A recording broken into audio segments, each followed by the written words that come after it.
Is this just a bad patch, or is my fibromyalgia getting worse?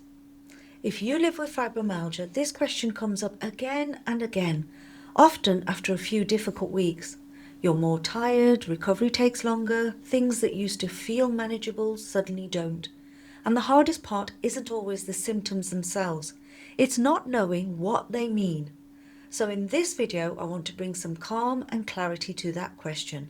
I'm going to walk you through a clear, updated checklist for 2026 that helps you tell the difference between normal fibromyalgia fluctuations, a flare, and signs that your fibro may be getting harder to manage over time. This isn't about diagnosing yourself, and it's not about worst case thinking. It's about understanding what your body is doing without spiraling. I live with fibromyalgia, and I've been navigating it for 26 years now.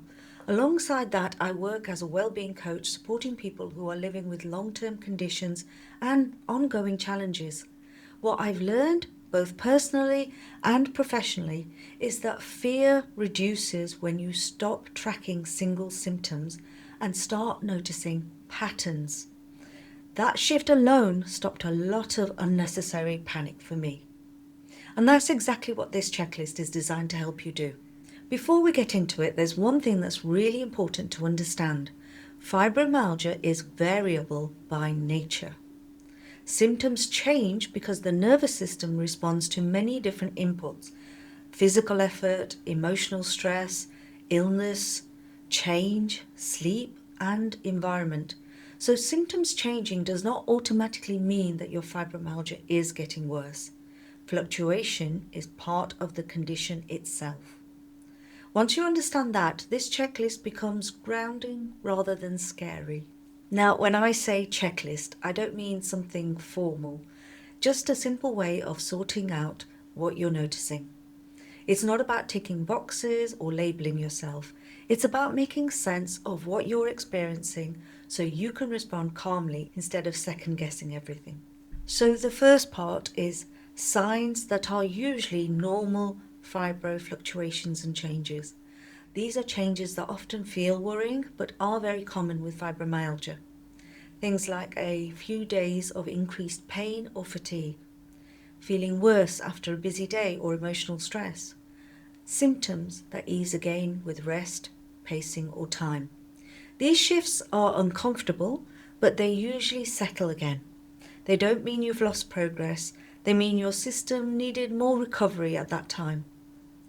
The next category is where people often start to feel unsure because it can feel more intense. So the second part is signs that you are likely in a flare, but your fibro isn't worsening. A flare usually has a clearer pattern. So you might notice a sudden spike after overdoing it, symptoms increasing after stress, illness, or disrupted sleep. You might notice a feeling like you've been thrown at a wall, needing more rest than usual for a short period. The key thing with flares is that they come and they go. A flare is information, not failure. And this is often the point where people worry that they're going backwards, which brings us to the next part. So the third part is signs that your fibromyalgia may be getting harder to manage. This is the part many people are searching for, so I'm going to keep it calm.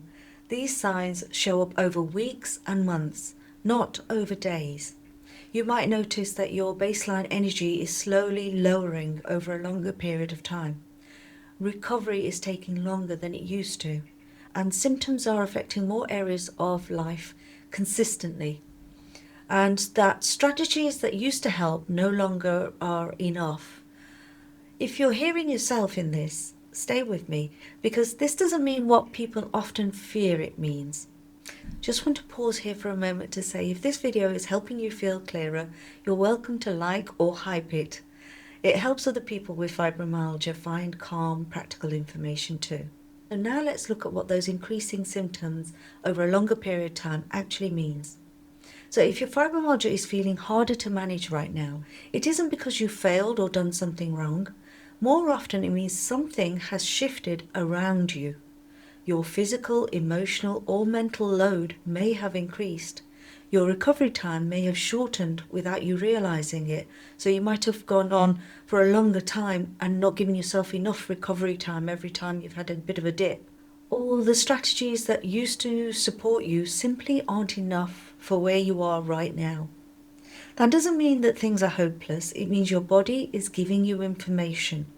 Fibromyalgia often asks for adjustment, not more effort. Understanding what's changed allows you to respond more kindly and more effectively instead of pushing harder and paying for it later. And this is exactly where the next video in this series fits in, and I'll talk about that more towards the end. If you're still unsure where you are with your fibromyalgia, and many people are, that's okay. This part matters because doing too much too quickly can actually make your symptoms feel worse. So start gently, pause before drawing conclusions, look for patterns over time, not single days, and adjust one thing at a time rather than many things or everything at once. You don't need to track every symptom. You don't need to fix your whole life. Small, informed changes are often enough to steady things again. Once you understand what's happening, the next question people usually ask is, what actually helps me feel more stable day to day? That's actually what the next video covers.